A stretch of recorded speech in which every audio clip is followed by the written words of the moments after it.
बॉलीवुड के बादशाह शाहरुख खान काफी लंबे समय के बाद बड़े पर्दे पर वापसी करने वाले हैं। उनकी वापसी कई बड़े बड़े प्रोजेक्ट के साथ होने वाली है, जिसका सभी को बेसब्री से इंतजार है। वैसे तो उन्हें फिलहाल फिल्म ब्रह्मास्त्र में एक साइंटिस्ट के रोल में देखा गया था, लेकिन उनके मोस्ट अवेटेड प्रोजेक्ट हैं राजकुमार हिरानी की डंकी और सिद्धार्थ आनंद की पठान, जो साल 2023 में रिलीज होने वाली है। साथ ही वो अटले कुमार की जवान में भी नजर आएंगे।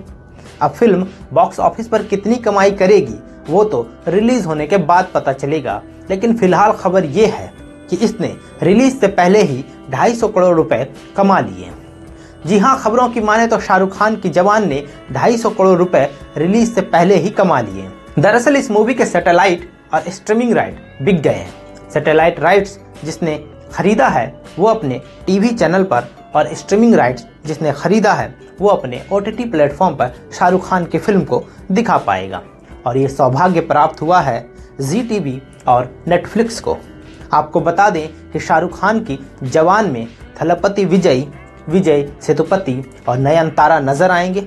ये फिल्म हिंदी के अलावा तमिल, तेलुगु, मलयालम और कन्नड़ भाषा में रिलीज होगी।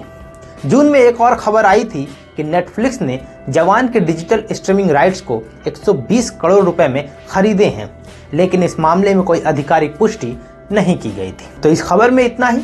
बाकी ऐसे ही एंटरटेनमेंट से जुड़ी और बाकी तमाम खबरों के लिए बने रहे मेरे साथ और देखते रहे जी मीडिया का डिजिटल प्लेटफॉर्म।